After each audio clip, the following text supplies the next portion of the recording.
ونحن على ذلك من الشاهدين الشاكرين والحمد لله رب العالمين.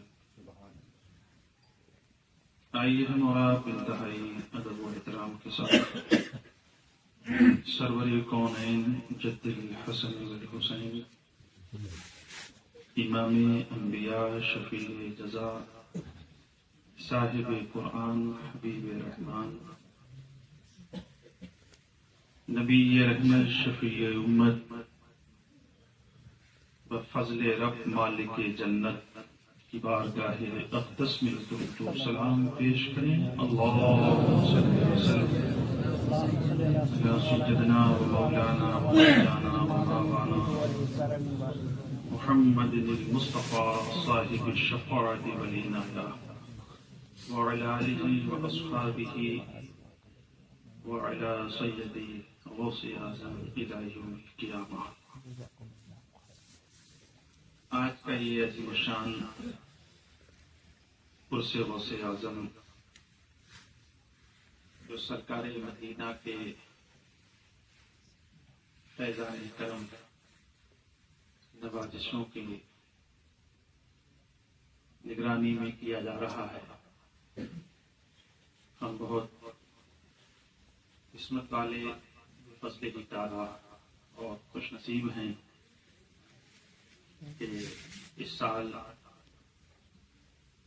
ایسے ماحول میں بھی بڑے عمدہ طریقے سے یہ اپنی منزلیں طے کر رہا ہے. اور اگرچہ بہت مختصر طور پر یہ پروگرام کا اہتمام کیا گیا تھا، لیکن اتنے لوگ نظر آ رہے ہیں جتنے یہ بڑا پروگرام جو باہر ہوتا تھا جتنے آخر میں رہ جاتے تھے اتنے شام سے اب تک موجود ہیں. اور میں نے چند ہی جگہ اطلاع کی اس لیے تاکہ چونکہ اندر ہونا ہے اور جگہ تنگ ہو جائے گی تو اس لیے بتایا نہیں تھا لوگوں کو کہ وہ کہاں بیٹھیں گے. اور یہ الحمدللہ جتنے بھی یہ ہر سال کا معمول ہے اس پروگرام کا، اور تم لوگ باشعور ذی صلاحیت ہو کہ آخر تک بیٹھتے ہو.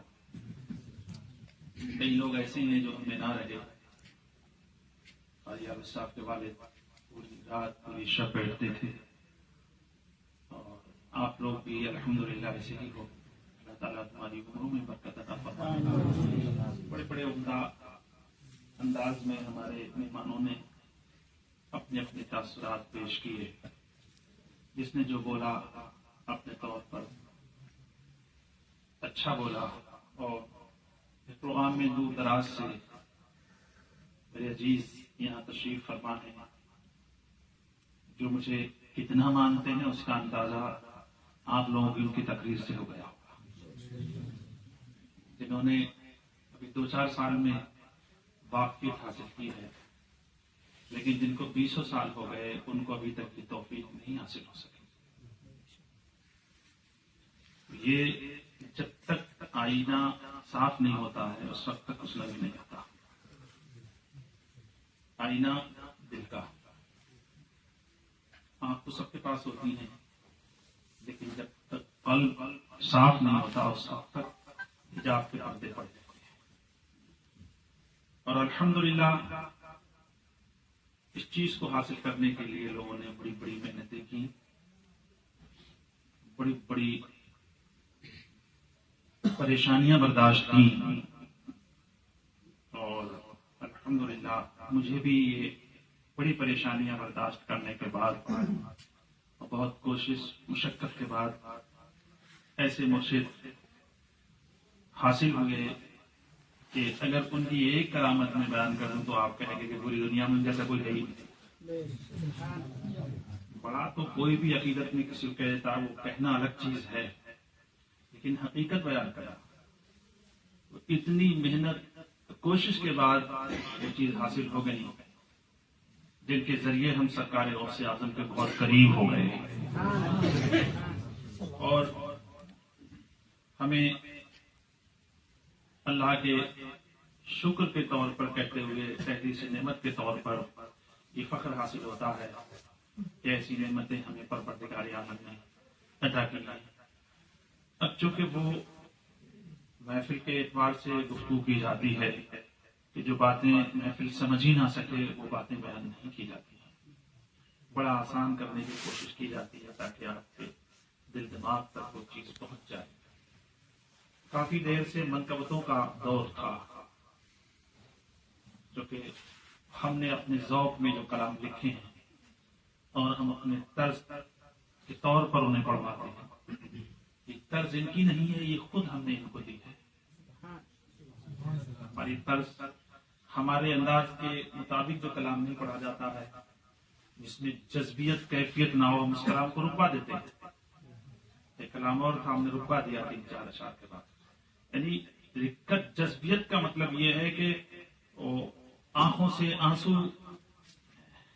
نکلنے لگیں، آنکھیں نم ہو جائیں، ایک کیفیت بن جائے، آپ سب کچھ بھول جائیں، اسے رکت کہتے ہیں۔ تو کلام سننے کا مطلب یہی ہے کہ جب وہ کیفیت حاصل ہو، اور الحمدللہ مجھے اپنے مریدوں سے بڑی خوشی ہوتی ہے، دعائیں نکلتی ہیں کہ ایسے ایسے اچھے طریقے سے انہوں نے کلام پیش کیے جیسا ہم چاہتے تھے۔ وہ لیکن نعتیں کم پڑھی گئی، شروع میں پڑھی گئی تھی، کچھ اشعار پڑھے گئے تھے، تو میں ایسا کلام پیش کر دوں جو حمد بھی ہو، نعت بھی ہو، منقبت بھی ہو۔ خدا کا شکر ہے ہم ہیں حبیب حق کی امت۔ حمد آ گئی اس کے بعد، ہم اللہ کا شکر ادا ہو گیا، اتنی بڑی نعمت کی۔ خدا کا شکر ہے ہم ہیں حبیب حق کی امت میں، بروز حشر ہم جائیں گے ان کے ساتھ جنت میں۔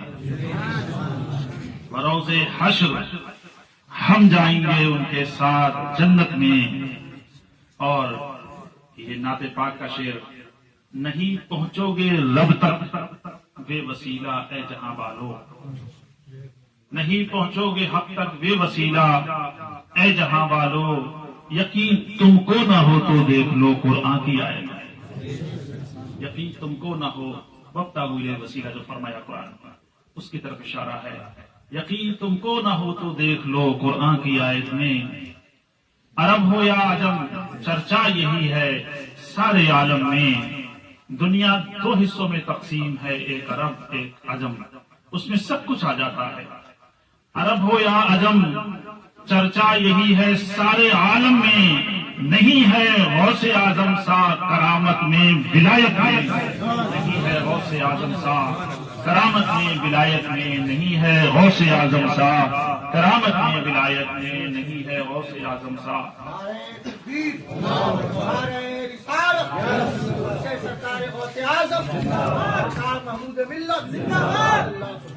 عرب ہو یا عجم چرچا یہی ہے سارے عالم میں، عرب ہو یا عجم چرچا یہی ہے سارے عالم میں، نہیں ہے غوث اعظم سا ولایت میں کرامت میں، نہیں ہے غوث اعظم سا ولایت میں کرامت میں، نہیں ہے غوث اعظم سا ولایت میں کرامت میں۔ جب تلاش مرشد میں شب و روز میرے گزرتے تھے، اس وقت میری مدد حضور اعلیٰ حضرت اور سرکار غریب نواز رضی اللہ تعالیٰ عنہ کے ذریعے بہت ہوئی۔ تو میں سرکار غریب نواز کی بارگاہ میں یہ منقبت کا شعر پیش کر رہا ہوں، نہیں ہے ہند میں ثانی تمہارا خواجہ اجمیری، ولی بہت ہیں ہر سلسلے میں ہیں، لیکن جو غریب نواز ہیں ان جیسا ہمیں کوئی نظر نہیں آتا۔ اگرچہ یہ نبوت نہیں ہے کہ یہ دروازہ بند ہو گیا ہے، یہ سلسلہ تو چلتا رہے گا۔ نہیں ہے ہند میں ثانی تمہارا خواجہ اجمیری، حقیقت میں معرفت میں ولایت میں کرامت میں، حقیقت میں معرفت میں ولایت میں کرامت میں، حقیقت میں معرفت میں ولایت میں کرامت میں۔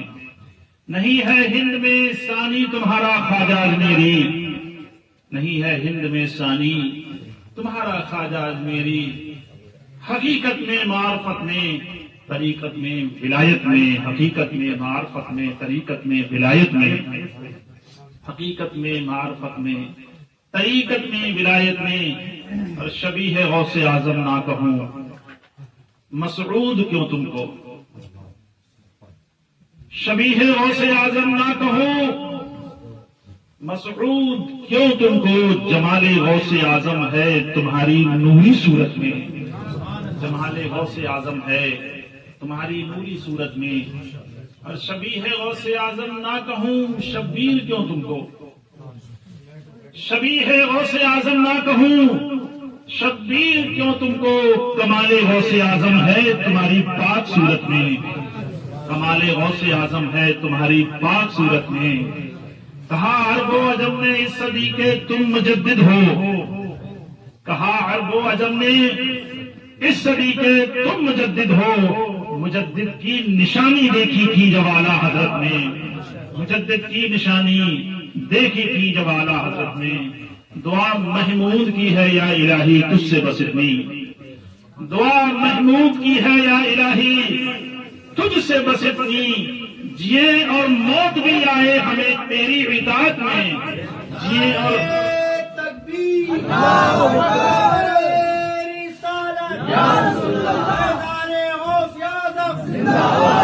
محمود ملت زندہ باد، محمود ملت زندہ باد، دعا محمود کی ہے یا الہی تجھ سے بس اتنی، جیے اور موت بھی آئے ہمیں تیری اطاعت میں۔ جیے آمین کہتے ہیں شعر پر، جیے اور موت بھی آئے ہمیں تیری اطاعت میں۔ ہم سرکار غوث اعظم، قطب عالم، فرد عالم، شاہ عالم، شہنشاہ اولیاء عالم کا عرس پار کر رہے ہیں۔ کون غوث اعظم ہے؟ کون ہے غوث اعظم؟ کیا کوئی بتا سکتا ہے کون ہے؟ نہیں بتا سکتا۔ اس کو ہم سمجھنے کے لیے مدینہ شریف حاضری دیتے ہیں۔ سرکار غوث اعظم رضی اللہ تعالیٰ عنہ پیدا ہوئے، آپ کے والد ماجد نبر اللہ مرقدہ کا قسمت تو ویسے ہی عروج پر تھا، چونکہ ایسا اللہ نے بیٹا عطا کیا، اور یہ عروج کہاں تک پہنچا کہ اسی شب خام میں رحمت عالم، سرور عالم، محبوب خدا، سید انبیاء تشریف لاتے، فرماتے ہیں اے ابو صالح اعطاک اللہ ابنا صالحا، اللہ نے آپ کو وہ صالح بیٹا عطا کیا ہے۔ اب بتائیے اللہ کے حبیب بعد خدا سب سے افضل و اعلی وجہ کائنات فخر موجودات سرکار غوث اعظم کے بارے میں یہ فرما رہے ہیں کہ رب کریم نے تمہیں صالح نیک اولاد عطا کی ہے، اور یہی نہیں آگے فرما رہے ہیں وہ قطب الاقطاب، اور وہ ایسا بیٹا، ایسی اولاد ہے جو قطبوں کا قطب، وہ ایسا قطب ہے۔ اب یہ سرکار کائنات جس کو فرما دیں، سرکار کائنات جس کے بارے میں یہ جملہ ارشاد فرما دیں، یہ قطبوں کا قطب ہے، میرا محبوب ہے۔ آپ فرماتے ہیں محبوبی، وہ محبوبی، اور وہ میرا محبوب ہے، اور اپنا بیٹا فرمائے وہ ابنی، اور میرا بیٹا ہے، یعنی فرزند روحانی ہے۔ نسب کے اعتبار سے بھی فرزند ہوتے ہیں آپ، رسول اکرم صلی اللہ علیہ وسلم غوث اعظم کے جد کریم ہیں، حسنی حسینی سید ہیں۔ آپ فرماتے ہیں کہ یہ بیٹا جو ہے یہ میرا روحانی بیٹا ہے۔ اللہ کے حبیب جس کے بارے میں یہ فرمائیں، زبانیں تھک جائیں گی، قلم ٹوٹ جائیں گے، سیاہی ختم ہو جائے گی، مگر اوصاف غوث اعظم کو لکھا نہیں جا سکتا ہے، نہ بولا جا سکتا ہے۔ اس لیے کہ جس کی مدح، جس کی تعریف خود حبیب خدا فرمائیں، اس کا مقام کون دوسرا بیان کر سکتا ہے؟ دوسرے قطبوں کا تعین تو کتب کرتے ہیں، کتبوں کو صرف نظر ولایت جانتی ہے اور کوئی نہیں پہچان سکتا. نظر ولایت سے پہچانے جاتے ہیں کتب کو تو ہر ولی بھی نہیں پہچان سکتا، کیونکہ ہزاروں ولی ایسے ہوتے ہیں جن کو اپنی ولایت کا علم نہیں ہوتا، اور کچھ ولی ایسے ہوتے ہیں جنہیں ولایت کا علم ہوتا ہے لیکن وہ کر کچھ نہیں سکتے، اور کچھ ولی ایسے ہوتے ہیں جو لکھ دیتے ہیں تو وہ ہو جاتا ہے، لکھ دیتے ہیں. مجھے دو نعمتیں آج حاصل ہوئی. ایک تو حضور مرشد پاک جو میرے سلسلے کے شیخ ہیں، جو جس سلسلے سے آدمی حضور صلی اللہ علیہ وسلم تک پہنچتا ہے، وہ بھی خطب تھے، خطب احمد آباد تھے الحمدللہ، اور وہ عطائے غنی نواز تھے. ہمیں غنی نواز نے دیا ہے ایسا مرشد. اور وہ سرکار غنی نواز رضی اللہ تعالیٰ نے دی ہیں. دوسرے مجھے روحانی مرشد جنہوں نے تمام منزلیں میری آسان کر دی، اور جن کی بارگاہ میں مرید ہونے سے برسوں پہلے سے جاتا تھا، لیکن مجھے ان کا مقام اتنا معلوم نہیں تھا. جس طریقے سے معرفت بڑھتی گئی، انکشاف ہوتا گیا، مقامات کا پتہ چلتا گیا. وہ قطب عالم ہیں جن کا اس طرح مزار بنا ہوا ہے. سامنے دو مزار ہیں، یہ سرکار غوث اعظم کا گنبد ہے، اور ادھر یہ اوپر جو بنا ہوا ہے گنبد سرکار کے روضے سے نیچے، یہ قطب ہیں اور فرد ہیں، مقام فردانیت پر فائز ہیں. مردوں کو زندہ کرنے کی صلاحیت ہے، زندوں کو مردہ کرنے کی صلاحیت ہے. ایک شخص کے اندر دو وصفوں کا ہونا آسان نہیں ہے. مریض کو ٹھیک کر دینا یہ ایک کمال ہے، لیکن اس کو زندے کو مردہ کر دینا نظر گزر سے یہ آسان کام ہے. تو یہ کس کی شان تھی؟ سرکار غوث اعظم کی. لیکن یہ شان کیسے ملی ان کو؟ آپ فرماتے ہیں 2010 میں مجھے فرمایا سرکار نے، حضور قطب عالم مسعود حسن نے 2010 میں مجھے فرمایا کہ میرے مرشد سرکار غوث اعظم ہے، میں ان کا مرید ہوں. یعنی کہ سلسلہ اویسیہ سے منسلک ہو کر سرکار غوث اعظم سے یہ مقام پایا، یہ شان ملی کہ جو وہ لکھتے تھے وہ ہو جاتا تھا. دوسرے پیر ہاتھ اٹھا کر دعا کرتے ہیں، مشائخ گڑگڑاتے ہیں، روتے ہیں، دعاؤں کے لیے سجدے میں جاتے ہیں، کبھی بیٹھ کر روتے ہیں، کبھی کھڑے ہو کر دعائیں کرتے ہیں. لیکن ہمارے شیخ روحانی علیہ رحمت الرضوان جن کا کلام بھی پڑھا گیا تھا، وہ کتنے بار پڑھا جائے تو پرانا ہی نہیں ہوتا. اس کلام کی شان یہ ہے وہ اسی دن لکھتے لکھتے ان کی بارگاہ میں مقبول ہو گیا تھا. کلام کو لکھنے میں میرے خیال میں 4.5 منٹ یا 5.5 منٹ لگے تھے. ایک شعر کو بنانے میں کبھی کبھی گھنٹوں لگ جاتے ہیں.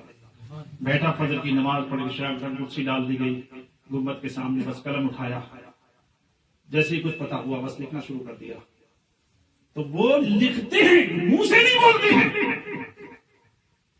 اب اس سے پتا کیا لگا تو کیا سمجھو گے اس چیز کو؟ ہم اسے کہتے ہیں جو ہم نے تحقیق کی ہے، کچھ چیز ایسی ہیں جو کتابوں میں نہیں پائی گئی. اللہ کے فضل سے ان چیزوں کا انکشاف ہوا. ان 40 دنوں میں تنہائی میں ہم بیٹھ جاتے ہیں، نہ ہمارے جسم کی کسی کو پتا ہوتی ہے، نہ ہماری حالت کی کسی کو خبر ہوتی ہے. اس وقت ان چیزوں کا انکشاف ہوا کہ اسے کہتے ہیں موجودات میں تصرف کرنا. جو چاہیں وہ کر ڈالیں، جو چاہیں وہ کر ڈالیں. میں یہاں سرکار غوث اعظم کی عظمت سمجھانا چاہ رہا ہوں. تو وہ سال ہا سال تڑپتے رہے، بلکتے رہے، کیونکہ وہ اتنے بڑے مقام پر فائز تھے، اتنے بڑے مقام پر فائز تھے، کوئی پیر ایسا تھا ہی نہیں ان کو مرید کر سکتا. دوسرے پیر اس لائق تھے کہ اگر ان کے جوتوں کو سیدھا کرتے تو عظمت والے بن جاتے، تو کس کے مرید ہوتے؟ برس ہا برس کے بعد سرکار غوث اعظم کی محبت کام آئی. آپ تشریف لائے جسم کے ساتھ اور اپنے سینے سے سیدی قطب کون کو رضی اللہ تعالیٰ عنہ کو لگایا، اور تمام علوم تحت الثرى سے عرش اعظم تک روشن ہو گئے. اور اس نے بشارت دی تم میرے پھول ہو. اور کتنے راز ایسے جو مجھے پتا ہیں لیکن ہر چیز محفل میں نہیں بتائی جاتی ہے. یہ اسرار و رموز کی باتیں ہیں جو اہل دل ہیں انہیں تنہائی میں بتائی جاتی ہیں. تو ویسے تھوڑی ہم دیوانے بن رہے ہیں. دنیا میں سب سے زیادہ حاضری ہماری وہیں ہوتی ہے. اللہ تعالیٰ نے کتنی بڑی نعمت دی کہ جن کی وجہ سے ہم سرکار غوث اعظم کے رضی اللہ تعالیٰ کے قریب ہو گئے. ہمارے شیخ ایسے ہمیں 60-70 سال میں کوئی ایسا بزرگ نظر نہیں آتا جس کی ایسی کرامت ہو جو کچھ سے گزارتی تھی. ہم نے وہ چیز دیکھی ہے. ہم نے دوسرے مشائخ کو بھی دیکھا, ان کی کتابیں بھی پڑھی ہیں, ان کے مریدوں سے واقعہ بھی سنے ہیں, لیکن وہ چیز ہم کو نظر نہیں آئی. کیسے نظر آتی جب غریب نواز نے اس کا تعین کیا. 21 دن کے لیے دھرنا دے دیا سرکار غریب نواز کی بارگاہ میں نے. پڑھنے کے بعد لوگوں کو تلاش ہوتی ہے مسجد کی, مدرسے کی, اسکول کی, لیکن مجھے تلاش تھی مرشد کامل کی. یہ بہت بڑا فرق ہو گیا. مجھے صرف اس کی تلاش تھی, وہ مسئلہ حل نہیں ہوتا. سرکاری غریب نواز کی بارگاہ میں ڈال دیا گئی چیز, یا آپ تلاش کر کے دیجیے وہ ہے کہاں جس کی مجھے تلاش ہے. مل گیا. 21 دن میں کام بن گیا. اب وہ تفصیل جانے کی ضرورت نہیں, کبھی کبھی اشارہ کر دیا جاتا ہے ان باتوں کا. بہرحال ہم یہ بتانا چاہ رہے تھے جس پر سرکار غوث اعظم کی نظر ہو گئی, اب وہ کسی کھیت کا ہو, کھلیان کا ہو, شہر کا ہو, گاؤں کا ہو, یہ نہیں دیکھا جاتا ہے کہ کسی بڑے خاندان میں کوئی بڑا پیدا ہوگا. ایسا نہیں ہوتا, ایسا کچھ بھی نہیں ہوتا کہ کوئی پیر کی کسی ولی کی خانقاہ ہے تو وہیں ولی پیدا ہوں گے, کسی مجدد کی خانقاہ ہے تو وہیں مجدد پیدا ہوں گے, کسی محدث کی خانقاہ ہے تو وہیں. ایسا کچھ بھی نہیں ہوتا ہے. باپ ولی تھا اور بیٹا نماز بھی نہیں پڑھتا, ایسا دیکھا جاتا ہے. تو یہ تخصیص اس چیز اللہ کا فضل ہے, جس کو چاہے یہ نواز دے. لیکن غوث اعظم کو وہ تصرف, وہ کمال عطا کیا گیا ہے. اگر وہ چور پر نظر ڈال دیتے ہیں تو وہ ولی کامل بن جاتا ہے. چور کیا کرے گا, تو وہی تو کر سکتا ہے. تو اگر اسے نمازی بنایا جائے گا, پھر کہیں جا کر وہ برسوں میں نیک بنے گا. اور چوری کی عادت کی وجہ چھوٹتی نہیں ہے. چور کو جیل میں بھی ڈالا جاتا ہے, مارا بھی جاتا ہے, کوٹا بھی جاتا ہے, لیکن وہ اپنی چوری کرنے کی عادت چھوڑتا نہیں, کیونکہ اس کی عادت ہوتی ہے. چور نہ خانقاہوں کو دیکھتا ہے, نہ مزاروں کو دیکھتا ہے, نہ مسجدوں کو دیکھتا ہے. ہم نے کعبہ شریف میں چوری ہوتی دیکھی ہے. کعبہ شریف کے اندر چوری, جہاں اللہ کا گھر ہے, یہ چوری کرنے والے وہاں بھی نہیں مانتے. تو بتانے کا مقصد یہ تھا, یہ وہ لوگ ہیں کہ جن کی نظر کرم سے وہ حاصل ہو جاتا ہے جو ہم 100 سال کی عبادت سے حاصل نہیں کر سکتے. یہی وجہ ہے کہ لوگ جو ارباب نظر ہوتے ہیں ویسے لوگوں کی تلاش میں رہتے ہیں, اور جب وہ مل جاتے ہیں تو اوپر پہنچنے کی کوشش نہیں کرتے ہیں, وہ صرف جوتوں تک رہتے ہیں. جوتوں تک, وہ جوتے مل جائیں. مولانا بلال کو دیکھا ہوگا آپ نے, وہ تقریر میں کہتے ہیں جوتوں کے صدقے. یہ نہایت ہی ادب کا لفظ ہے, لیکن اس کو ہر شخص نہیں سمجھے گا. اس میں بے حد درجہ ادب پایا جاتا ہے کہ وہ صدقہ شخصیت کا نہیں, شخصیت کے جوتوں کا صدقہ دے رہے ہیں. یہ شخص ہر آدمی نہیں جانتا ہے الفاظوں کو استعمال کرنا. تو ان کو جب پا لیا جاتا ہے تو ان کے جوتوں کی یہ شان ہوتی ہے, سر پہ رکھنے کو مل جائے نالے پاک حضور, پھر کہیں گے کہ ہاں تاجدار ہم. اگر خالی جوتی سر پر ملنے کو مل جائے تو لوگ بادشاہ بن جاتے ہیں. لوگ تو سب جھکانے کو تیار نہیں ہوتے ہیں, لیکن جب جان لیتا ہے تو وہ سب کچھ پہچان لیتا ہے.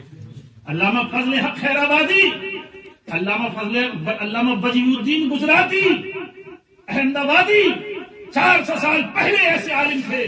پورے ہندوستان میں, افغانستان میں, ایران میں کوئی ایسا عالم نہیں تھا, ان کی مثل کوئی دوسرا عالم نہیں تھا. علامہ گجراتی علیہ السلام کی طرح, معلوم ہے آپ کو, ان کی طرح کوئی نظیر نہیں تھی, ان کی کوئی مثال نہیں تھی. حضرت علی کرم اللہ وجہ کریم کی اولاد سے تھے, علوی خاندان سے آپ کا تعلق ہے. تو آپ کے زمانے میں شہنشاہ گجرات جو تھے شیخ احمد تھے, سلطان احمد. ایک رسالہ ایک بزرگ نے لکھا جسے حضرت غوث والا جی کہا جاتا ہے. وہ رسالے پر اعتراض کیا ہونا, جیسا کہ ابھی نقیب اہل سنت نے بھی یہ وضاحت کی کہ یہ علماء جو ہیں مولوی حضرات یہ ایسے ویسے جلدی تسلیم نہیں کرتے ہیں, بہت ٹائم لگتا ہے, اس لیے ان کو سدھارنے میں زیادہ وقت لگتا ہے. دوسرا بڑی آسانی سمجھا, یہ تو خود کچھ بھی کرتا رہے گا, اگر دوسرے کے کہیں مستحب بھی چھوٹتا دیکھ لے تو بس. تو علامہ وجیہ الدین گجراتی کا زمانہ تھا, سلطان احمد بادشاہ تھے, انہوں نے کتاب لکھی معراج نامہ. معراج نامے کا مطلب یہ تھا کہ مجھے معراج ہوئی روحانی. اب معراج خاصہ رسول اکرم کا ہے, انہوں نے جو لکھا وہ صحیح لکھا, ہم جانتے ہیں وہ بے شک صحیح تھا, لیکن صحیح کو سمجھنا بھی ہر شخص کا نہیں ہے، جو صحیح ہوگا وہی سمجھے گا. علماء نے مولویوں نے اعتراض کیا، یہاں تک کہ گردن کاٹنے کا وقت آ گیا ان کا. اتنے بڑے اللہ کے ولی کہ مولوی گردن کٹوانے کو تیار ہو گئے، کیونکہ مولویوں کی رسائی نہیں بیچاروں کی وہاں تک. انہوں نے تو روزی روٹی کمانے کو پڑھا ہے نا، اور جب یہ معرفت خدا حاصل کرنے کو پڑھیں گے تب انہیں پتا چلے گا نا اس میں لکھا ہوا کیا ہے. چنانچہ سب نے دستخط کر دیا کہ ان کو پھانسی دے دیا، ان کا سر کاٹ دیا، اور وہ گجرات میں ہی پہنچے ہوئے تھے گوالیر سے. تو بادشاہ نے کہا کہ ہم اس پر عمل نہیں کریں گے جب تک علامہ وجیہ الدین احمد آبادی گجراتی کے دستخط تصدیق نہیں ہوگی. اس وقت تک ہم اس پر کچھ عمل نہیں کر سکتے، کیونکہ سب سے بڑے ہمارے ان کو مانتے ہیں. اگر انہوں نے کہہ دیا تو پھر ہم اس پر عمل کریں گے. اب وہ استدعا ان کے پاس گیا، آپ نے تصدیق نہیں کی. دیکھیے یہ ہوتی ہے بات. اب وہ عالم بھی تھے، عارف بھی تھے. انہوں نے کہا اتنی بڑی جس نے کتاب لکھی ہے اس کو اکثر فراموش کیسے کیا جا سکتا ہے؟ ہم پہلے ان کی زیارت کرتے ہیں، دیکھتے ہیں ان کو جا کے ان کے کیا معاملات ہیں. یہ ہے دور اندیش سے آج گھر بیٹھے بیٹھے کسی پر فتوا لگا دیا تھا.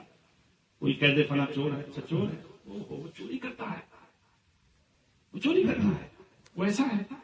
نہیں، یہ ہے نظر. فرمایا نہیں، ہم دیکھیں گے. علامہ وجیہ الدین گجراتی رحمۃ اللہ تعالی تشریف لے گئے اور وہ اپنے مرید میں بیٹھے ہوئے چھوٹے سے گھر میں. اور وہ گیٹ تھا، گیٹ پہ سے جیسے داخل ہوا اتنا بڑا عالم علامہ زمن جس کا لقب ہے، جو 63 زبان جانتے تھے. کتنی بھاشا؟ اس وقت تو مدرسے اور اسکول بھی ایسے نہیں تھے، ایک ایک بھاشا مشکل سے پڑھائی جاتی ہوگی. 63 جانتے تھے. دوسری روایت میں ہے 103 زبان جانتے تھے. آپ نے کبھی نہیں سنا ہوگا یہ. تو وہ تشریف لے گئے، جیسے گیٹ سے ان کو دیکھا بیٹھے ہوئے، وہ پیر و مرشد بیٹھے ہوئے تو سب کچھ بھول گئے. وہ جلدی سے کاغذ اندر رکھا اور قدموں پر جا کر گر گئے. جن کے سر قلم کرنے کی بات تھی ان کے قدموں پر جا کر گر گئے. بادشاہ نے جن کے دستخط کی وجہ سے رکوایا تھا اور کہا حضور مجھے اپنی غلامی میں قبول کر دیں، مجھے اپنی غلامی میں. نعرہ تکبیر، نعرہ رسالت، نعرہ غوثیہ، محمود ملت، محمود ملت. سبحان اللہ. فرمایا مجھے مرید کر لیجیے، اپنی غلامی میں شامل کر لیجیے. ان کے تو سر کاٹنے کی بات ہو رہی تھی. اب غلامی میں داخل ہوئے، فوراً آپ سے چاہیے حضور مجھے کچھ اجازت ہے باہر جانے کی؟ ہاں جا سکتے. سارے علماء نے جنہوں نے خلاف فتویٰ دیا تھا انہوں نے کہا میں نے تم کو بچا دیا ورنہ تمہاری خیر نہیں تھی. تمہارا کیا ہوتا وہ تم جانتے، لیکن تم کو برباد ہونے سے میں نے بچا لیا. وہ شخص جس پر تم نے اعتراض کیا تھا وہ اللہ کا محبوب برگزیدہ بندہ ہے، مقامی ولایت و قطبیت پر فائز ہے. اس نے جو لکھا ہے وہ بالکل ٹھیک لکھا. اس طریقے سے ان علماء کو بچایا، ورنہ وہ علماء ان کا سر کٹوا دیتے. بات کیا تھی؟ بات یہ تھی یہ بیچارے کیا پڑھ سکتے ہیں. اس نے 15 20 50 کتاب پڑھی ہو مدرسے میں جا کر، جب تک پڑھنے کے بعد کسی کے جوتوں کو اپنے گالوں پر نہیں لگائے گا یہ تو وہی رہے گا جیسا گیا تھا گھر سے. یہ ہم سے پوچھو تمہیں کیا معلوم. حضرت محمود نصیر الدین چراغ دہلوی 10 سال سے زیادہ ختم عالم فرد عالم رہے. حضرت محبوب الہی نظام الدین اولیاء کے خلیفہ تھے اور نظام الدین اولیاء نے انہی پر فخر فرمایا، انہی پر فخر فرمایا. اور ان کے جیسی خانقاہ ہے، ان کی خانقاہ کے لیے حکم تھا فلاں شخص تیل کا انتظام کرے گا رات کو جلنے کے لیے. اس وقت تیل ہی جلتا تھا اور ایک شخص کا کام یہ تھا کہ آپ ڈیلے لائیں گے. ڈیلوں کا کیا ہوتا تھا؟ استنجا کے لیے. اس وقت سب ڈیلے سے استنجا کرتے تھے کیونکہ پانی کی ایسی فراوانی نہیں تھی، کنویں سے پانی نکلتا تھا، پانی بہت کم ملتا تھا. پھر وہ لوگ ڈیلے سے استنجا کیا کرتے تھے. اس کے بعد وضو کے وقت وہ استنجا پانی سے کر لیتے، پانی میسر نہیں ہوا وضو کر کے نماز پڑھ لیا کرتے تھے. وہ ڈیلوں کی نگرانی جن کے سپرد کی گئی وہ کیسے عالم تھے معلوم ہے آپ کو؟ وہ کیسے عالم تھے؟ انہوں نے جو لکھا ہے ان کے بعد پوری دنیا میں ابھی تک کسی نے نہیں لکھا. وہ کیسی کتاب ہوگی؟ کیسی کتاب ہوگی؟ جو وہ لکھ رہے تھے وہ راز لکھ رہے تھے ہندوستان میں بیٹھ کر، پنجاب کی زمین پر اور دہلی کی زمین پر بیٹھ کر کے. رسول اللہ صلی اللہ علیہ وسلم خان میں تشریف لائے، بیٹے اپنے قلم کو ہی روک دو. حضور نے رکوایا. وہ ایسے راز ظاہر کر رہے تھے اپنی کتاب کے اندر. تو یہ مقام انہیں کیسے معلوم؟ یہ علم کیسے ان کو حاصل ہوئے؟ وہ جو ڈیلے رکھتے تھے کیسے لاتے تھے؟ ڈیلے باہر سے لاتے تھے. ان ڈیلوں کو اکسار کیا جاتا تھا. موٹے موٹے اکسار کس چیز پہ کرتے تھے؟ زمین پر نہیں، پتھر پہ نہیں، ہاتھوں سے نہیں، اپنے گالوں پر اور پیشانی سے اکسار کرتے. کتنے سال، بہت سال تک یہ کام، ہر ڈیلا جس سے پیر و مرشد استنجا کرتے تھے اس ڈیلے کو حضرت شیخ میر جعفر مکی رحمۃ اللہ تعالی علیہ، جن کی کتاب کا نام ہے بحر المعانی، 10 سال سے میں سخت پریشان تھا اس کتاب کی تلاش کے لیے، اس سال مجھے چلے کے اندر وہ کتاب حاصل ہوگی۔ 10 سال سے میں اس کتاب بحر المعانی، معنوں کا سمندر، وہ کتاب مجھے حاصل ہوئی الحمدللہ۔ تو وہ بزرگ، اب بتائیے اتنا بڑا عالم رسول اللہ نے جس کا قلم خوان میں آ کر رکوایا کہ بیٹے قلم روک دو، آپ نے بہت راز ظاہر کر دی ہے، اب روک دو ورنہ لوگ ان کو سمجھ نہیں پائیں گے اور آپ کو الٹا فتوا لگا دیں گے۔ بیٹا کہہ کر قلم رکوایا اور آپ نے کہیں اور پھر لکھا کہ میں حضور صلی اللہ علیہ وسلم کے حکم کی وجہ سے اپنے قلم کو یہاں روک رہا ہوں۔ ہم یہاں بتانا یہ چاہ رہے ہیں کہ مشائخ کی، شیخ طریقت کی عظمت، اہمیت کیا ہوتی ہے مرید کی نظر میں۔ کتنے، ایک دو ڈیلا نہیں، برس ان ڈیلوں کو گال پر صاف کر کے تب دیا کرتے تھے، اتنا بڑا ان کا مقام ہوا ہے۔ اور شیخ عبدالحق محدث دہلوی نے ان کی تعریف کے خطبے پڑھے ہیں، بے شمار لوگوں نے ان کی تعریف و توصیف کی ہے۔ تو یہ عظمت کہاں سے ملتی ہے؟ یہ بزرگوں کے فیضان ایسے نہیں ملتے ہیں، ایسے نہیں ملتے ہیں۔ جو جھکتا ہے، پھلدار درخت کی ٹہنی تبھی جھکتی ہے جب اس میں پھل ہوتا ہے، اور پھل نہیں ہوتا تو کھڑی رہتی ہے۔ تو اس ملا کی کام نہیں چلتا کچھ۔ ان بزرگوں کی دیکھو، سرکار غوث اعظم شکم مادر سے جب باہر تشریف لائے تو اس وقت بھی کتب تھے، ولی نہیں کتب تھے، وہ اتنا بڑا مقام ان کا ہے، ماں کے پیٹ میں ہے لیکن کرامتیں دکھا رہے ہیں، پیدا ہوئے ہیں تو کرامتیں دکھا رہے ہیں، پہلے دن پڑھنے گئے ہیں تو کرامت، اور پھر جس کا وصف، جس کی تعریف، جس کے اوصاف کو سرکار کائنات صلی اللہ علیہ وسلم نے پیدا ہونے کی شب اسی رات میں آ کر بتا دی، اس کی عظمت کون بیان کر سکتا ہے؟ ابھی ہم اعلیٰ حضرت کا اتنا ذکر کرتے سنتے ہو کہ امام ہیں، اعلیٰ حضرت بے شک امام ہیں، مجدد ہیں، محقق ہیں، ولی ہیں، قطب ہیں، اور یہ عظمت ان کو کیسے ملی؟ جب چھوٹے سے بچے وہ تھے، جب سمجھدار ہوئے، ان کو پتا چلا کہ ادھر سرکاری غوث اعظم کا مزار ہے، ادھر کبھی پیر نہیں پھیرے، کبھی پیر نہیں پھیرے۔ جیسے آج غوث اعظم کی نیاز بیٹھی، اس طریقے سے ایک بار نیاز کا کچھ دانگر گئے تو ان کو ہاتھ سے نہیں اٹھایا، انہوں نے ہاتھ سے نہیں اٹھایا، جھوکے منہ نیچے لگایا، ہونٹوں سے وہ چاول اٹھائے، یہ سرکار غوث پاک کی نیاز ہے۔ میں نے اپنے شیخ کو دیکھا کہ سرکار غوث پاک کا نام آتا تو وہ خم ہو جاتے تھے، ہلکا سا جھک جاتے تھے اور فرماتے تھے بحق غوث اعظم دو جہانم شراب قادری نوشندہ بادشاہ۔ اس طریقے سے سرکار غوث کی شان میں لکھا ہے، فارسی میں کلام۔ بہرحال یہ معاملات ہوتے ہیں تصوف کے، یہ تصوف کی باتیں ہیں، اور وقت کافی ہو گیا ہے کیونکہ ہر سال دیر سے پروگرام ختم ہوتا تھا، آج جلدی ختم کیا جائے گا، اور یہ پروگرام مجھے لگ رہا ہے ان پروگراموں سے بھی زیادہ ہمیں کامیاب نظر آ رہا ہے، نوعیت الگ طریقے کی۔ بس وہ کھانے والے لوگ آج ایسے نہیں تھے بس کھائے اور بھاگ گئے، کھا گئے، جو ہیں وہ جمے میرے کے صبح تک الحمدللہ یہ فیضیاب ہونے کی باتیں ہیں۔ بہرحال یہ سرکاروں کی بات چل رہی تھی، یہ باتیں ختم نہیں ہوں گی، راتیں ختم ہو جائیں گی، بس تھوڑی تھوڑی جھلک دکھائی ہے، بس سمجھنے کے لیے اشارہ کافی ہوتا ہے، کتابوں کے کتاب دفتر کے دفتر پر ڈالو کچھ ہونے والا نہیں۔ لہذا اپنی زندگیوں کی فکر کیجیے، اپنے اسلاف کے طریقے پر چلتے ہوئے نمازوں کی پابندی کیجیے، زکات نکالیے، حج کریے صاحب استطاعت ہے، اور سنتوں پر، فرضوں پر، واجبوں پر عمل کیجیے۔